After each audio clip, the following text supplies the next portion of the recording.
presentation in this series on the fundamentals of Sri Aurobindo's philosophy in Savitri. And the title of this talk is The Hard Truth of Mankind's Lower Nature. So Sri Aurobindo reveals to humanity states of spiritual consciousness to which it can rise, and which he suggests is its future destiny. Still, he is not blind to the limitations of human consciousness and its obstinate degradation. Indeed, he describes them in stark and brutally honest terms. So this presentation examines Sri Aurobindo's descriptions of these baser aspects of human consciousness, both in general humanity and in the context of the practice of the integral yoga, both in his prose writings and in Savitri. At the same time, he bids us to face this challenge and assures us that this too can be overcome. So this will be a presentation of Sri Aurobindo's own words on the subject, and I'll only briefly comment on the passages to highlight some of the most important points. As we'll see, the prose writings that I'll read focus on the obstacles of the lower vital nature to the practice of the yoga, whereas the passages in Savitri focus on the limitations and impediments of the lower nature in general. But these are closely related.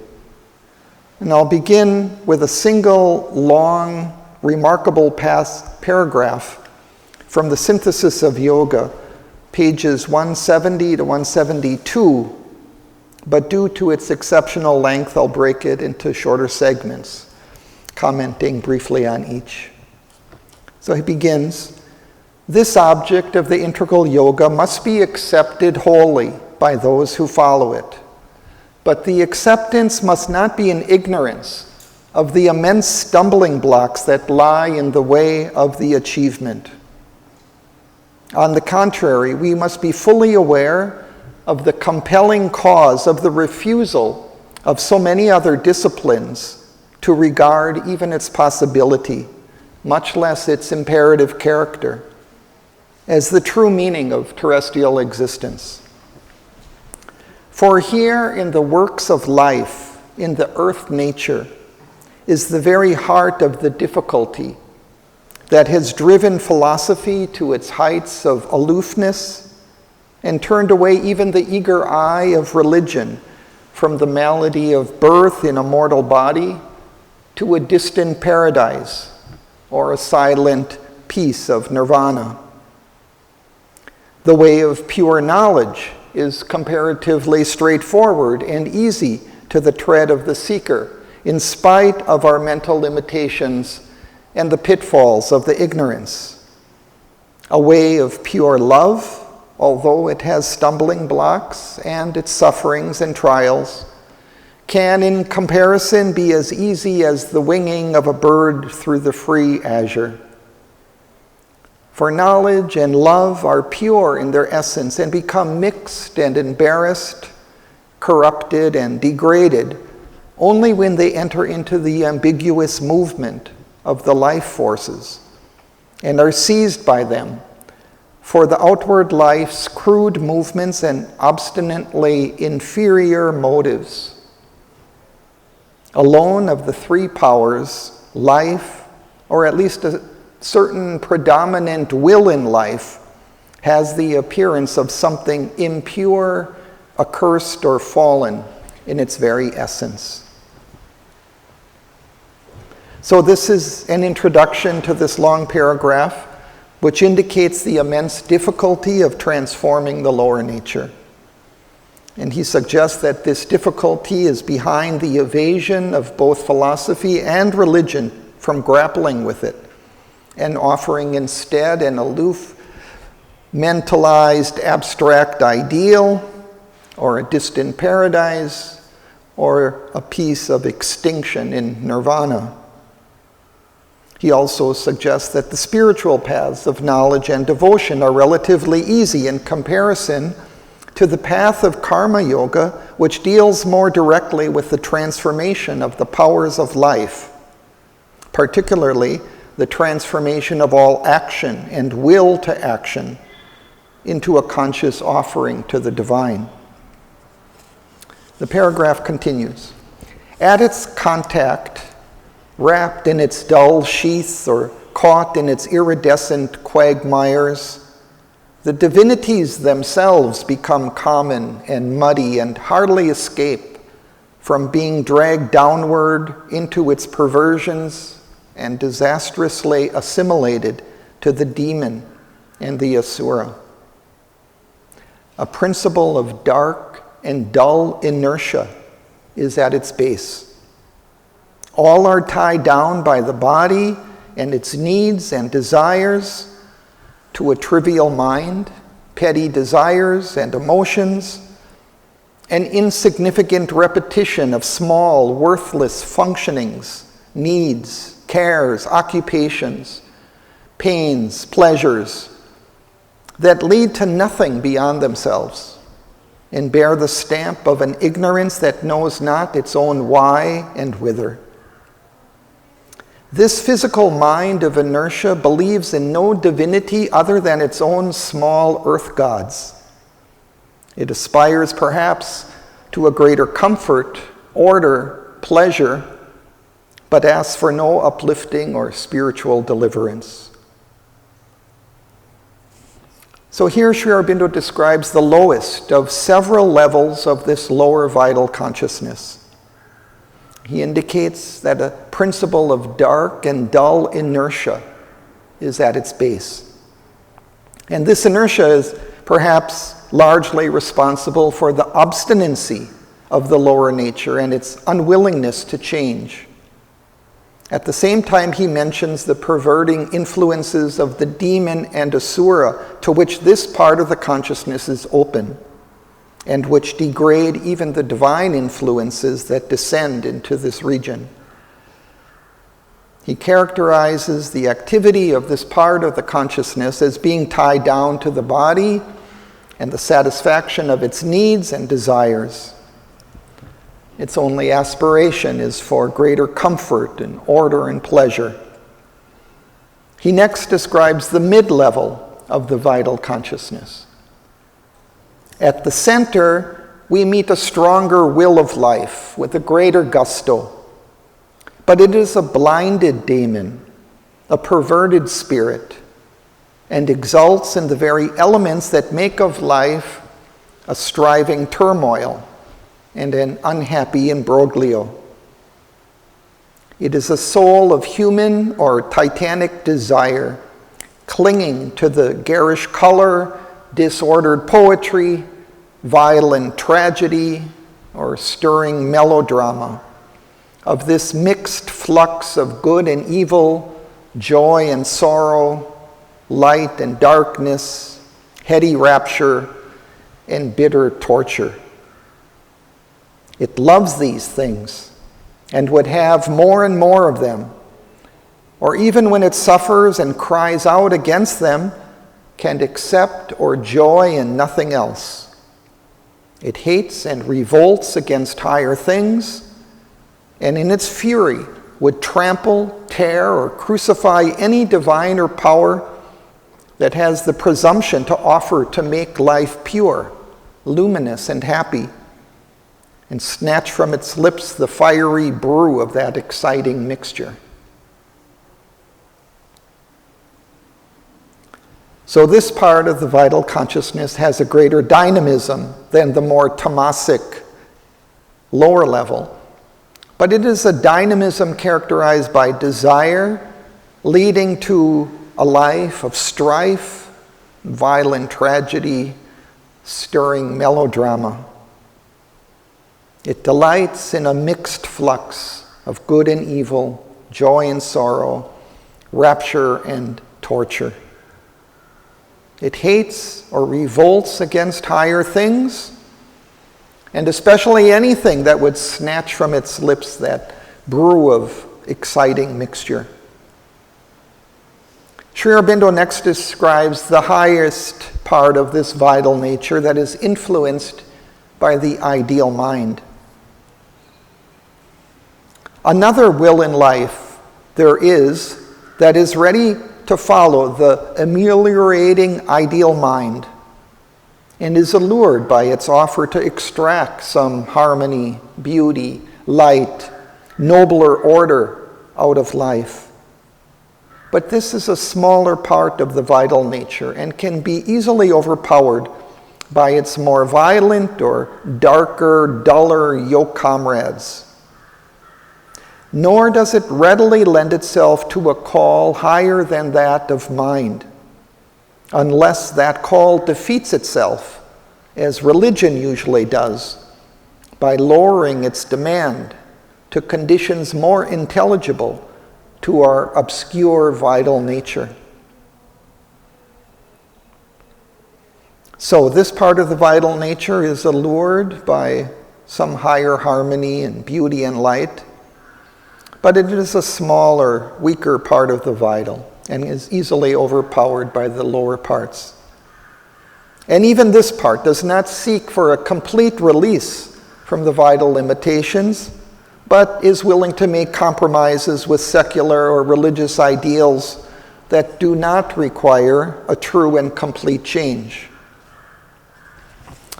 Sri Aurobindo continues, all these forces the spiritual seeker grows aware of in himself and finds all around him, and has to struggle and combat incessantly to be rid of their grip and dislodge the long entrenched mastery they have exercised over his own being as over the environing human existence. The difficulty is great, for their hold is so strong, so apparently invincible, that it justifies the disdainful dictum which compares human nature to a dog's tail. For straighten it never so much by force of ethics, religion, reason, or any other redemptive effort, it returns in the end always to the crooked curl of nature. And so great is the vim, the clutch of that more agitated life will, so immense the peril of its passions and errors, so subtly insistent or persistently invasive, so obstinate up to the very gates of heaven, the fury of its attack, or the tedious obstruction of its obstacles, that even the saint and the yogin cannot be sure of their liberated purity or their trained self-mastery against its intrigue or its violence. All labor to straighten out this native crookedness strikes the struggling will as a futility. A flight, a withdrawal to a happy heaven, or peaceful disillusion easily finds credit as the only wisdom, and to find a way not to be born again gets established as the only remedy for the dull bondage, or the poor, shoddy delirium, or the blinded and precarious happiness and achievement of earthly existence. So the final part of the passage reiterates the difficulty and resistance of this vital nature to change. It indicates that it pursues and threatens even the yogi and the saint. Even they must be always on guard to its persistence to invade the consciousness and bring it down into its passions and errors. He mentions the fury of its attacks and its tedious or tenacious obstructions. Next, I'd like to read a long letter that Sri Aurobindo wrote about the character of the obstacles of this lower vital nature. It's one of his longest letters and seems to have been written to alert and warn the sadhaks in the ashram about its dangers and the characteristic forms of its influence. It comes in Letters on Yoga 4 on pages 150 to 156. I have omitted a few parts of the letter for the sake of brevity. The letter has been titled the decisive ordeal of this yoga by the editors of the complete works, a phrase which is used in the letter itself.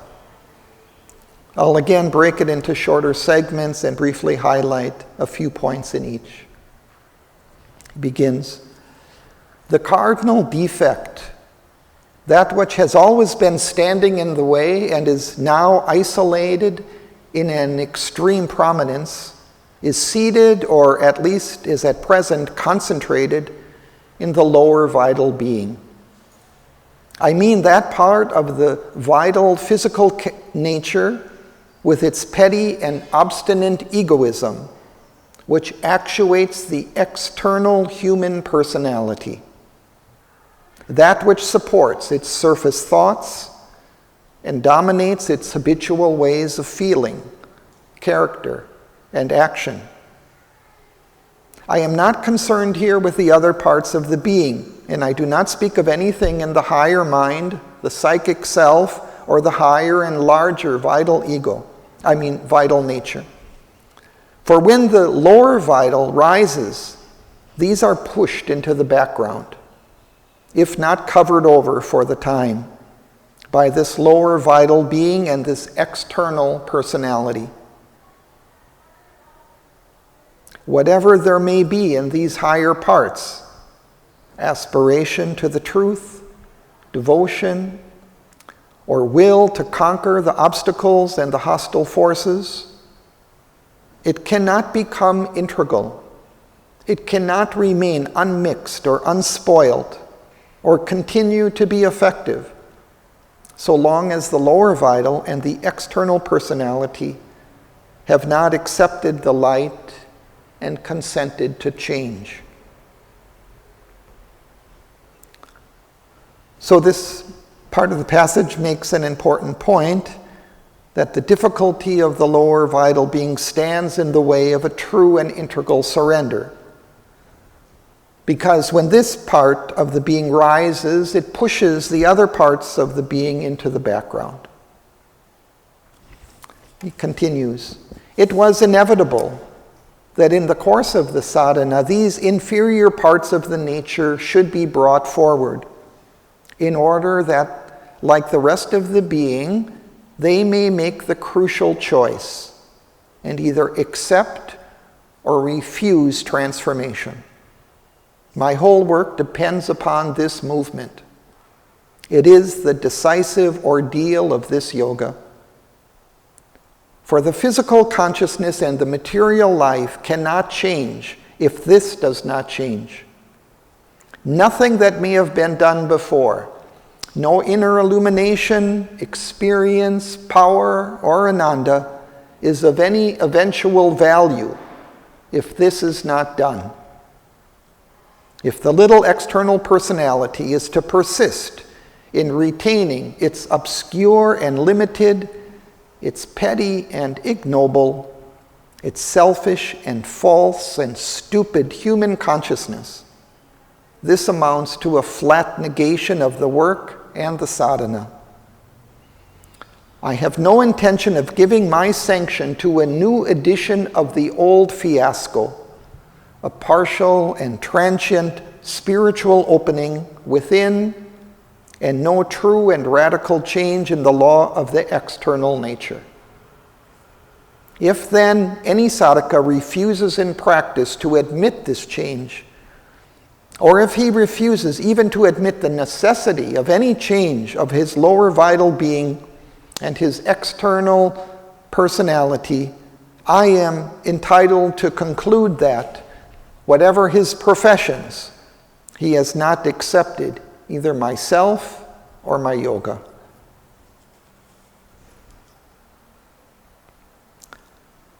So Sri Aurobindo suggests that when the higher force works on this part of nature, it may bring it out into prominence so that it may be seen in its naked truth and given the opportunity to surrender itself and consent to change. So this is what he calls the decisive ordeal of this yoga, a term which suggests its central importance and about which he says, "My whole work depends upon this movement."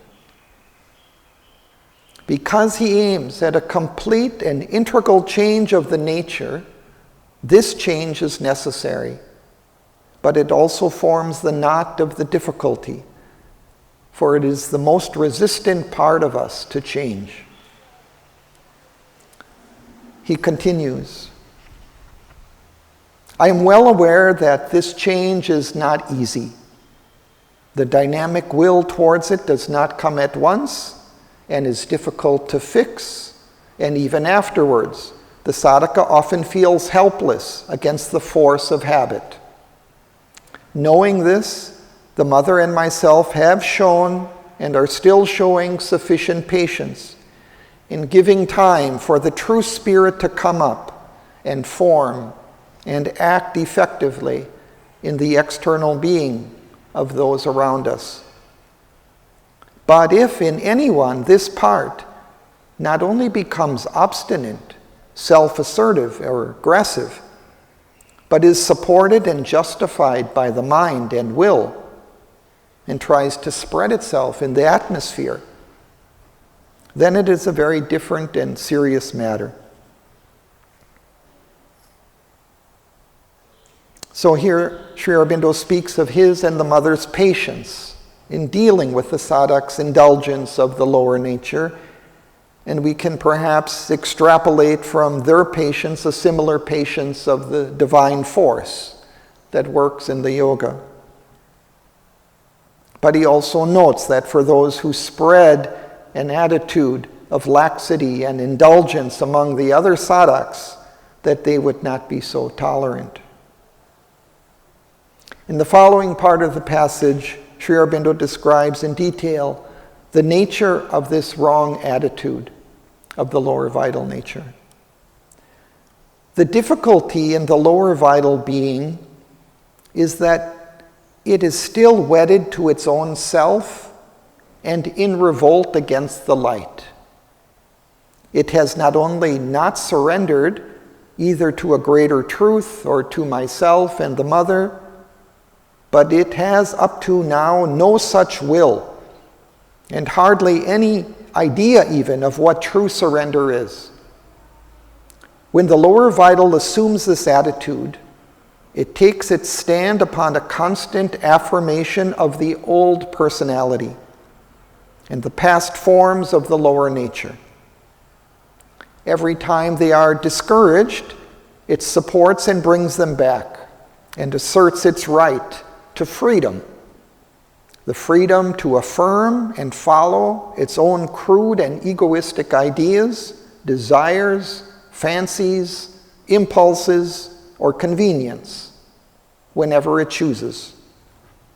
It claims, secretly or in so many words, the right to follow its nature, its average, unregenerate human nature, the right to be itself, its natural, original, unchanged self, with all the falsehood, ignorance, and incoherence proper to this part of the nature. And it claims, or if it does not claim in theory, it asserts in practice the right to express all this impure and inferior stuff in speech and act and behavior.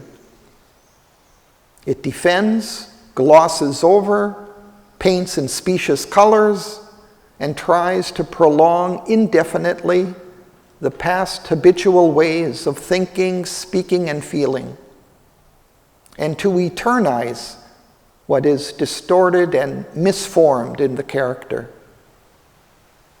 This it does sometimes by open self-assertion and revolt, branding all that is done or said against it as error or oppression or injustice, sometimes behind a cover of self-deception or a mask of dissimulation, professing one thing and practicing another. Often it tries to persuade itself and to convince others that these things are the only right reason and right way of acting for itself or for all, or even that they are part of the true movement of the yoga. So we see here the crux of the difficulty. There is basically an unwillingness to change the wrong movements of the lower vital nature, and it constantly offers up excuses to remain as it is.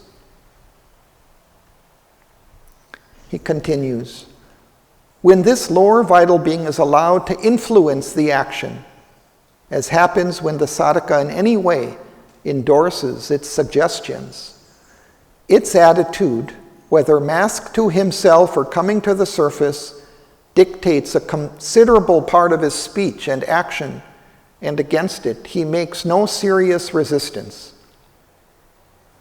If he is frank with himself and straightforward to the mother, he will begin to recognize the source and nature of the obstacle and will soon be on the direct road to correct and change it. But this, when under the adverse influence, he persistently refuses to be. He prefers to hide up these movements under any kind of concealment, denial, justification, or excuse, or other shelter. So here Sri Aurobindo points out that if one is sincere and honest and admits the error of allowing this part of the nature to dictate our speech and action, then one is on the straight road to correcting it. But when the sadhak is under the influence of this lower vital nature, he typically refuses to admit the error and instead justifies or tries to conceal its wrong actions. Next, Sri Aurobindo describes 4 characteristics, forms, this resistance and self-deceitfulness often takes. He says, in the nature, the resistance takes certain characteristic forms which add to the confusion and to the difficulty of transformation. It is necessary to outline some of these forms because they are sufficiently common, in some in a less, in others in a greater degree, to demand a clear and strong exposure. 1, a certain vanity and arrogance and self-assertive rajasic vehemence, which in this smaller vital being are, for those who have a pronounced strength in these parts, the deformation of the vital force and habit of leading and domination that certain qualities in the higher vital gave them. This is accompanied by an excessive amour propre, which creates the necessity of making a figure, maintaining by any means position or prestige, even of posturing before others, influencing, controlling, or helping them, claiming the part of a superior sadhaka, one with greater knowledge and with occult powers. So one form the resistance of this part of the nature takes is a certain vanity and arrogance and self-assertive rajasic vehemence.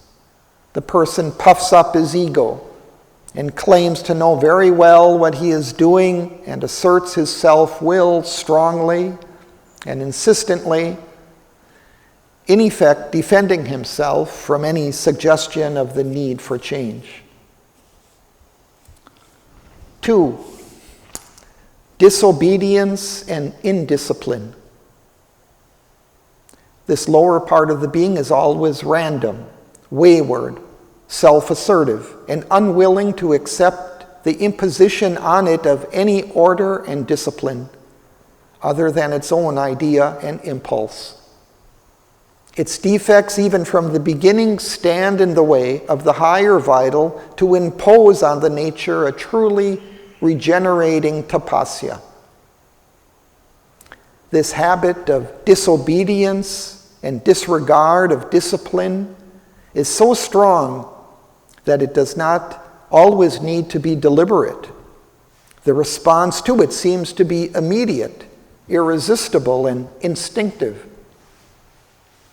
Thus, obedience to the mother is repeatedly promised or professed, but the action done or the course followed is frequently the very opposite of the profession or promise. This constant indiscipline is a radical obstacle in the sadhana and the worst possible example to others. So the second aspect of the resistance is disobedience and indiscipline. In effect, simply following its own wrong will without seriously even attempting to change. 3, dissimulation and falsity of speech. This is an exceedingly injurious habit of the lower nature. Those who are not straightforward cannot profit by the mother's help, for they themselves turn it away. Unless they change, they cannot hope for the descent of the supramental light and truth into the lower vital and physical nature. They remain stuck in their own self-created mud and cannot progress. Often it is not mere exaggeration or a false use of the imagination embroidering on the actual truth that is marked in the sadhaka, but also a positive denial and distortion, as well as a falsifying concealment of facts. So this third form of the resistance the lower vital takes is falsity of speech, hiding its wrong movements from the guru, from the divine, and sometimes even from one's own self, denying or lying about them. 4, a dangerous habit of constant self-justification. When this becomes strong in the sadhaka, it is impossible to turn him in this part of the being to the right consciousness and action, because at each step his whole preoccupation is to justify himself. His mind rushes at once to maintain his own idea, his own position, or his own course of action. This he is ready to do by any means of argument, sometimes the most clumsy and foolish or inconsistent with what he has been protesting the moment before, by any kind of misstatement or any kind of device. So the fourth form of resistance is constant self-justification, no matter how clumsy or inconsistent it may be.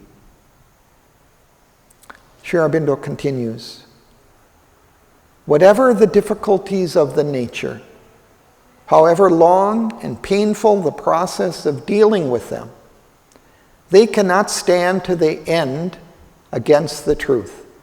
If there is, or if there comes into these parts, the true spirit, attitude, and endeavor.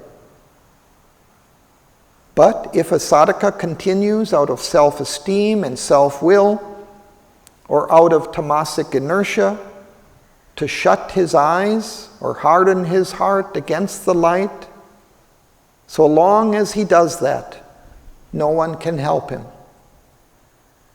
The consent of all the being is necessary for the divine change. And it is the completeness and fullness of the consent that constitutes the integral surrender. But the consent of the lower vital must not be only a mental profession or a passing emotional adhesion. It must translate itself into an abiding attitude and a persistent and consistent action. So Sri Aurobindo assures us that the change of this part of the nature can be made, though it may take time and can be a struggle, if we take the right attitude towards it. But if we persist in hiding our wrong movements from the light and from ourselves, then they will not change. And he adds that what is needed is more than a mental profession to want to change. It requires a persistent and true endeavor. And he concludes, all the parts of the human being are entitled to express and satisfy themselves in their own way, at their own risk and peril, if he so chooses, as long as he leads the ordinary life. But to enter into the path of yoga, whose whole object is to substitute for these human things the law and power of a greater truth, and the whole heart of whose method is surrender to the divine Shakti, and yet to go on claiming this so-called freedom, which is no more than a subjection to certain ignorant cosmic forces, is to indulge in a blind contradiction and to claim the right to lead a double life. For this opposition, this sterile obstruction and blockade against the descent of the divine truth cannot last forever. Everyone must come down, finally, on one side or the other, on the side of truth or against it.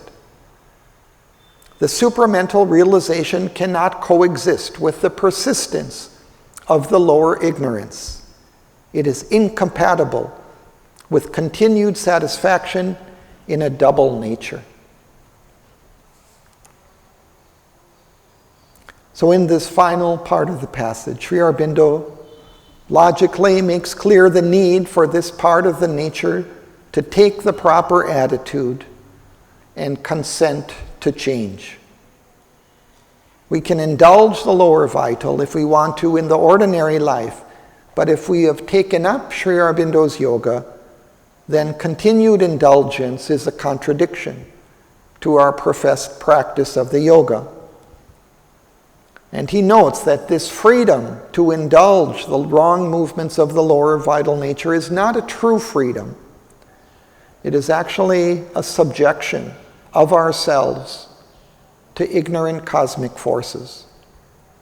What is needed and would be wiser is to voluntarily subject ourselves to the truth of the divine force that would finally release us from this unconscious slavery to the ignorant lower nature.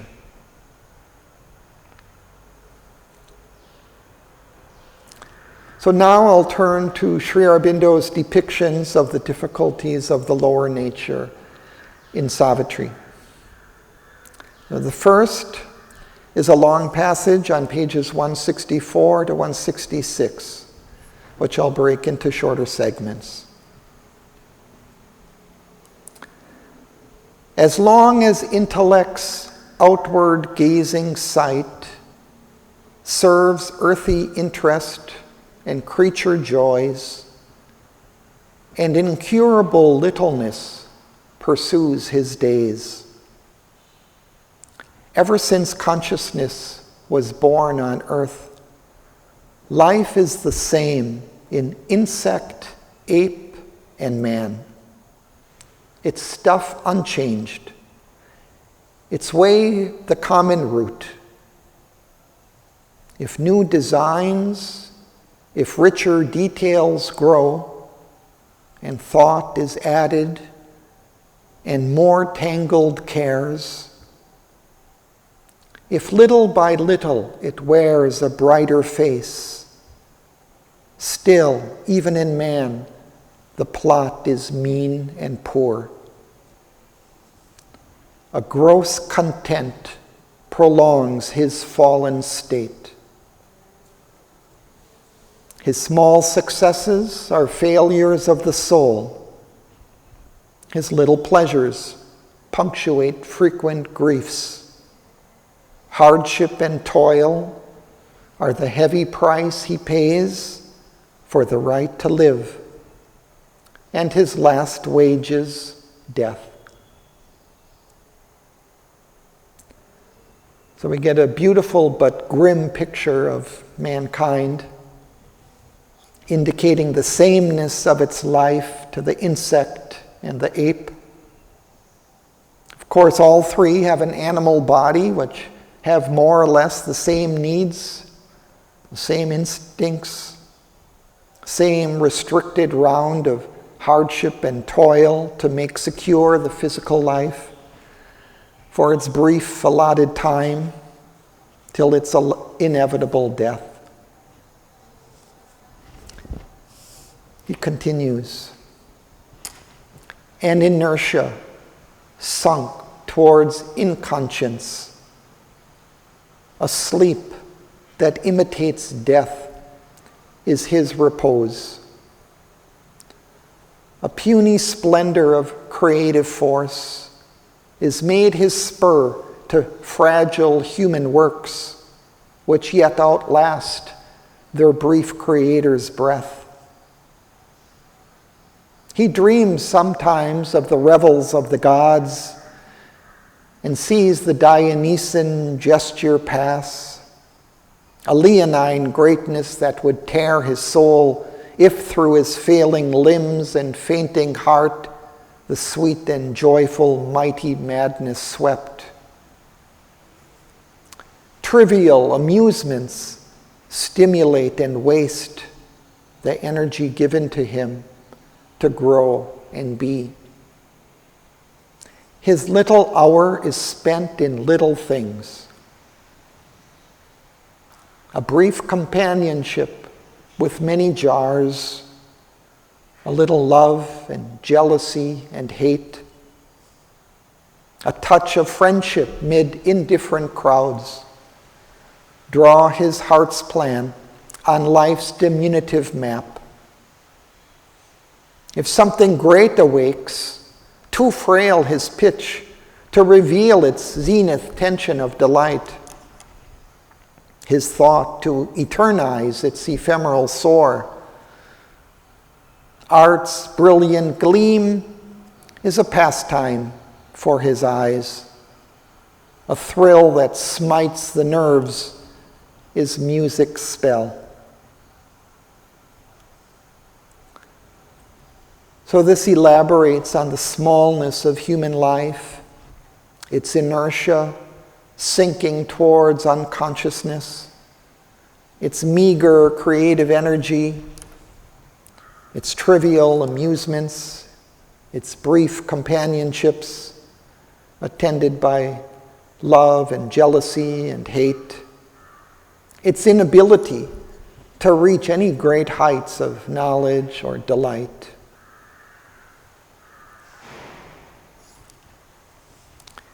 Amidst his harassed toil and welter of cares, pressed by the labor of his crowding thoughts, he draws sometimes around his aching brow nature's calm, mighty hands to heal his life pain.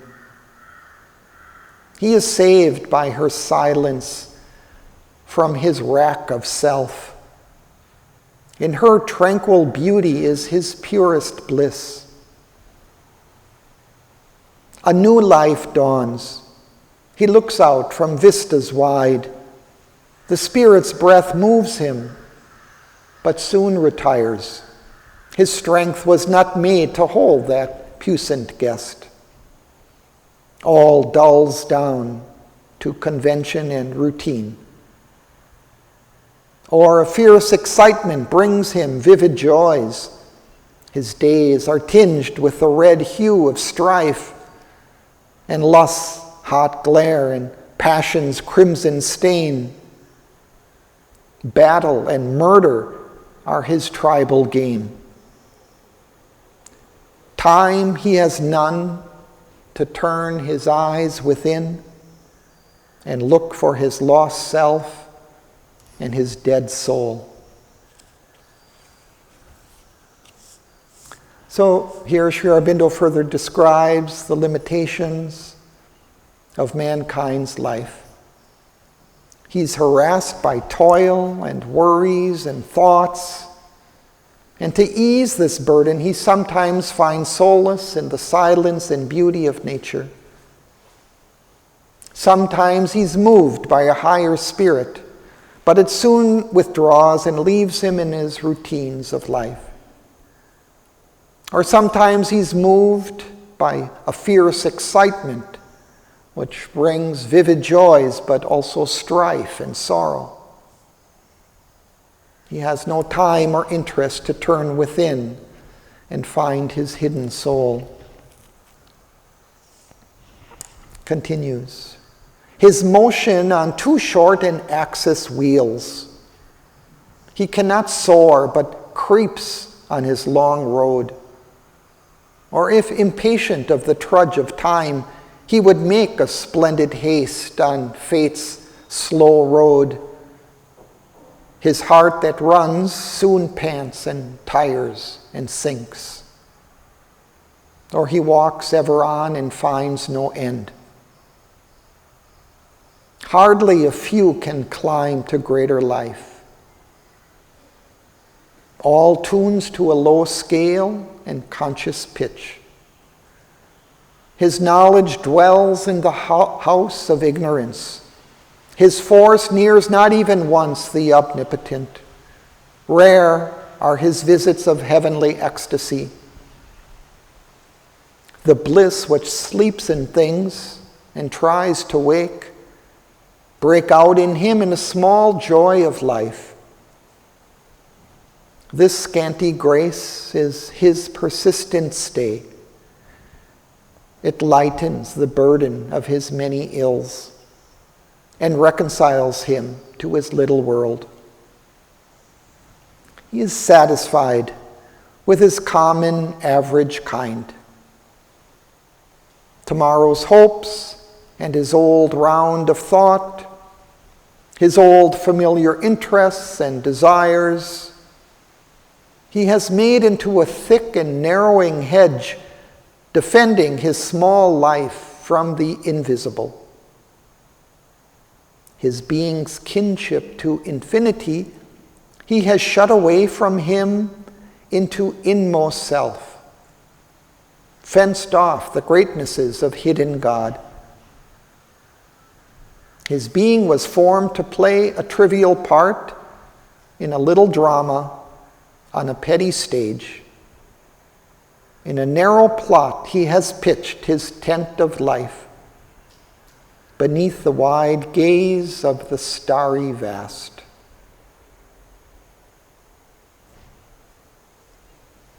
So it's as if we're tied to a stake around which we keep circling. We cannot soar to the heavens. We cannot speed on fate's long road. Our knowledge is tied to ignorance. Our force is hampered. The bliss and ecstasy that supports all things breaks out in us in a small joy of life, which lightens our heavy load and reconciles us to our little life. Our small interests and desires keep us within safe limits of our superficial life and shut out infinity.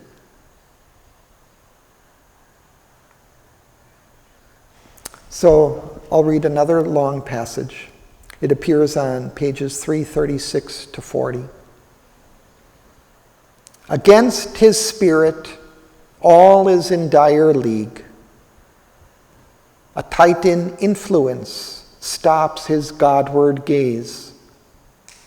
Around him hungers the unpitying void. The eternal darkness seeks him with her hands.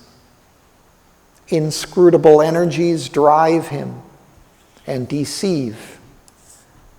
Immense, implacable deities oppose. An inert soul and a somnambulist force have made a world estranged from life and thought. The dragon of the dark foundations keeps unalterable the law of chance and death. On his long way through time and circumstance, the gray-hued, riddling nether shadow sphinx, her dreadful paws upon the swallowing sands, awaits him armed with the soul-slaying word. Across his path sits the dim camp of night. His day is a moment in perpetual time. He is the prey of the minutes and the hours. Assailed on earth and unassured of heaven, descended here unhappy and sublime, a link between the demigod and the beast. He knows not his own greatness, nor his aim. He has forgotten why he has come and whence.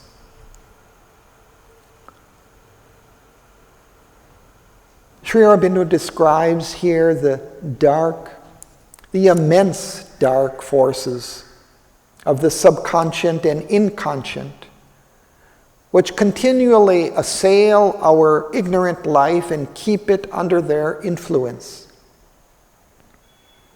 These are conscious forces, living beings, which intrude into our consciousness and our world.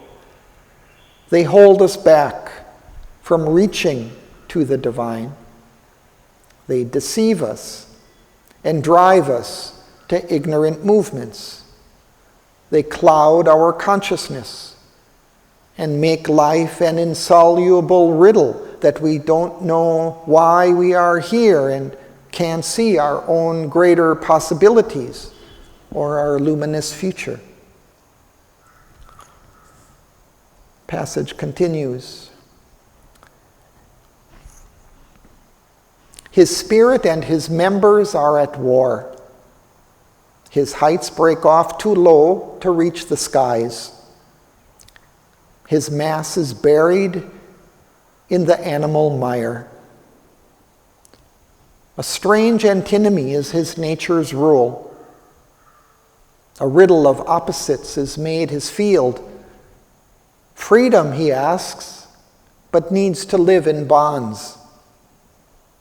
He has need of darkness to perceive some light, and need of grief to feel a little bliss.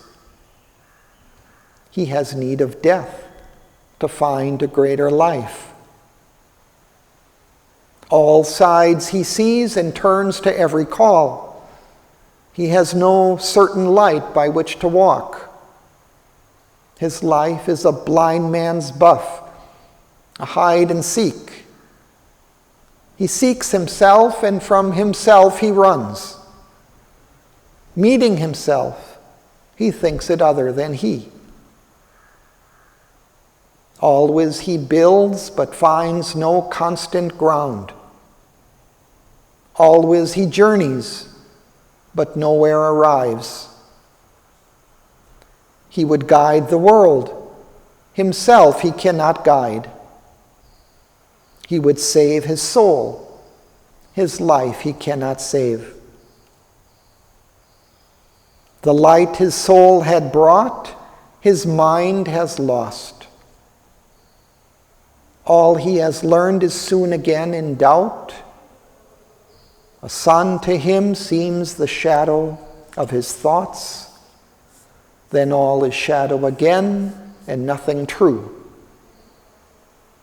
Unknowing what he does or whither he tends, he fabricates signs of the real in ignorance.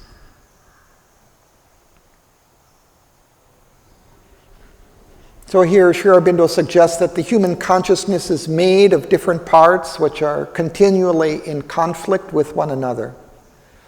Part of us is buried in the animal mire, in the mud, and part of us seeks for freedom and a higher life. And also our mind separates the one existence into a variety of dualities, light and darkness, life and death, delight and suffering, freedom and bondage, self and not self, which pull us in opposite directions. All becomes a confusion which we cannot understand. We keep traveling on life's difficult journey but never arrive anywhere stable. It continues. He has hitched his mortal error to truth's star. Wisdom attracts him with her luminous masks, but never has he seen the face behind.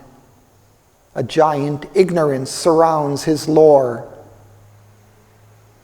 A sign to meet the cosmic mystery in the dumb figure of a material world, his passport of entry false and his personage. He is compelled to be what he is not. He obeys the inconscience he had come to rule and sinks in matter to fulfill his soul. Awakened from her lower driven forms, the Earth Mother gave her forces to his hands, and painfully he guards the heavy trust. His mind is a lost torchbearer on her roads, illumining breath to think and plasm to feel. He labors with his slow and skeptic brain, helped by the reason's vacillating fires, to make his thought and will a magic door for knowledge to enter the darkness of the world, and love to rule a realm of strife and hate. A mind impotent to reconcile heaven and earth, and tied to matter with 1,000 bonds, he lifts himself to be a conscious God. So here Sri Aurobindo shows us a higher part of the life movement which feels an influence from the mind above, dispelling its ignorance.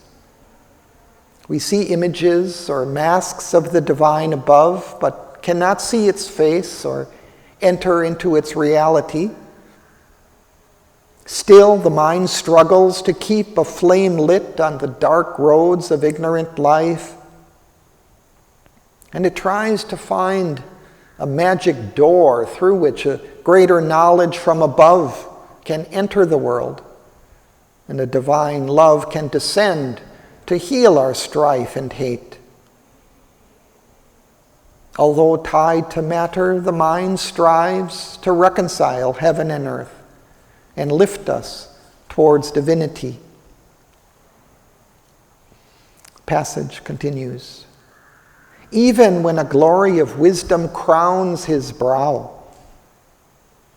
when mind and spirit shed a grandiose ray to exalt this product of the sperm and gene, this alchemist's miracle from plasm and gas, and he who shared the animal's run and crawl, lifts his thought stature to the immortal's heights, his life still keeps the human middle way. His body he resigns to death and pain, abandoning matter his too heavy charge. A thaumaturge, skeptic of miracles, a spirit left sterile of its occult power by an unbelieving brain and credulous heart, he leaves the world to end where it began. His work unfinished, he claims a heavenly prize. Thus has he missed creation's absolute. Halfway he stops his star of destiny, a vast and vain, long-tried experiment, an ill-served high conception doubtfully done. The world's life falters on, not seeing its goal. A zigzag towards unknown, dangerous ground, ever repeating its habitual walk, ever retreating after marches long, and hardy as victories without sure result, drawn endlessly, an inconclusive game. So even when mind can find that magic door of wisdom, and the Spirit's light shed their light on our life, still we cannot break entirely free of our bonds. We're able to lift the mind to spiritual heights, but our life and body are unable to follow. Our life falters on in its old grooves, and our body succumbs to death and pain. We may experience the infinite Spirit in our inner consciousness, but the outer life and the world around us remain tied to ignorance. Thus, the endless journey through lifetimes continues. And now I'll skip ahead about 15 lines to the final part of the passage. However man's mind may tire or fail his flesh, a will prevails, canceling his conscious choice. The goal recedes, a bournless vastness calls, retreating into an immense unknown. There is no end to the world's stupendous march. There is no rest for the embodied soul. It must live on, describe all time's huge curve. An influx presses from the closed beyond, forbidding to him rest and earthly ease. Till he has found himself, he cannot pause. A light there is that leads, a power that aids. Unmarked, unfelt, it sees in him and acts. Ignorant, he forms the all-conscient in his depths. Human, looks up to superhuman peaks. A borrower of supernature's gold, he paves his road to immortality. The high gods look on man and watch and choose today's impossibles for the future's base. His transience trembles with the eternal's touch. His barriers seed beneath the infinite's tread. The immortals have their entries in his life. The ambassadors of the unseen draw near. A splendor sullied by the mortal air, love passes through his heart. A wandering guest. Beauty surrounds him for a magic hour. He has visits of a large, revealing joy. Brief widenesses release him from himself, enticing towards a glory ever in front. Hopes of a deathless sweetness lure and leave. His mind is crossed by strange discovering fires. Rare intimations lift his stumbling speech to a moment's kinship with the eternal word. A mask of wisdom circles through his brain, perturbing him with glimpses half divine. He lays his hand sometimes on the unknown. He communes sometimes with eternity. A strange and grandiose symbol was his birth.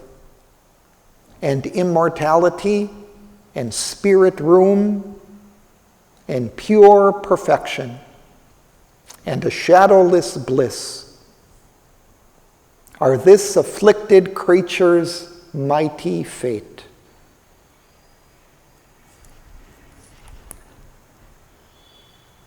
In this final part of the passage, Sri Aurobindo offers hope. He indicates that we're compelled to continue on this journey until we find our true divine self. But we are not left to our own unaided efforts. There is a divine light and a divine power that guides and helps us along this journey. And they work secretly in us, even when we are unaware of them. We have brief visits of a higher love and beauty and sweetness, which touch and surround us and entice us to seek and find that greater glory. We have influxes of a higher knowledge and wisdom, which give us glimpses of the divine reality. And we may even have deeper spiritual experiences in which we can commune for a time with the eternal. These higher experiences are intimations of the pure perfection and shadowless bliss, which are our ultimate fate. So, thank you.